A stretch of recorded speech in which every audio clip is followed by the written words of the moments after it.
Now let's talk a little bit about time-displaced product structure. That is, how do we display the bill of materials along with the feasible time for delivery? Try to think of it as a results tree rotated on a time axis. That is,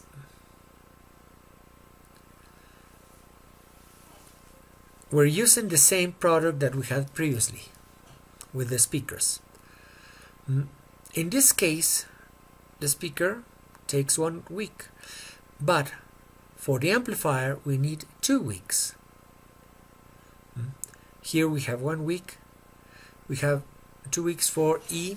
I can't recall right now what it was E, but as you can see, when we put all the items in a graph, the complete time that we need to produce it is 8 weeks. It doesn't matter that for each one of these components we need 2 weeks, 1 week, whatever. The complete time is 8 weeks. That is how we can see exactly the time that we will be needing to do something. This is the time-displaced product structure. Now,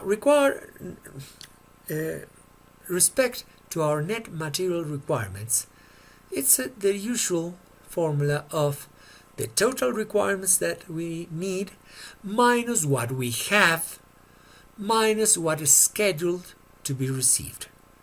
That's our net requirements. Now, MRP and GIT. MRP is a planning and scheduling technique with fixed delivery times. GIT is a way to get materials to flow expeditiously. The problem here is knowing how to integrate the two systems. There are two ways to do this. We can approach it by small fractions, or we can approach it by balanced flow. Some techniques for determining the lot size. Well, one is fixed lot size. We produce the same amount each production cycle. We can go lot by lot. That is, we produce exactly what is required. We can go for the economic order quantity. That is to say, we calculate what quantity it is and then we produce exactly that one. That's the most convenient from the point of view of integrating all the cost factors. And we can have part period balancing. That is, we balance preparation and maintenance costs. There are a lot of exercises available out there, and I strongly recommend that you practice this. And finally, we're going into the modified MRP. What is a modified MRP? Well, for example, it is a closed loop MRP. When we end our complete production planning, we take everything that is pending or that has been left over, and we input it at the beginning of the process.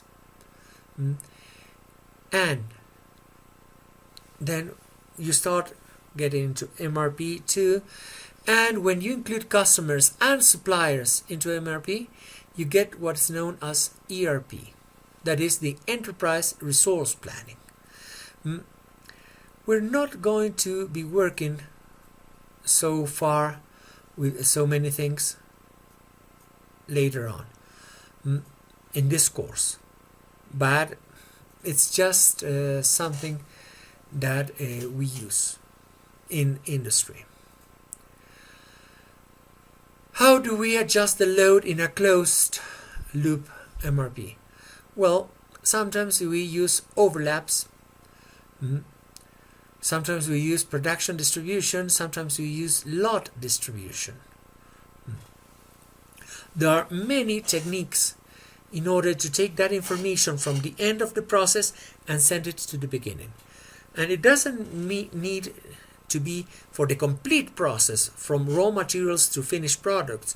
It can be done inside every step of the way along the process.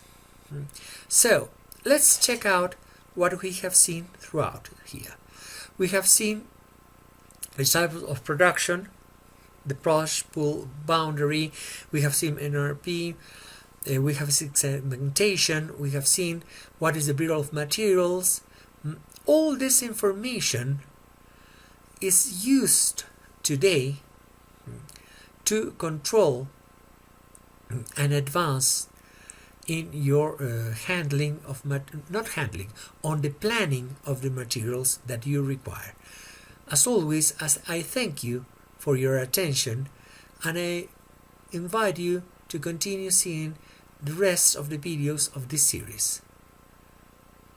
Goodbye for now.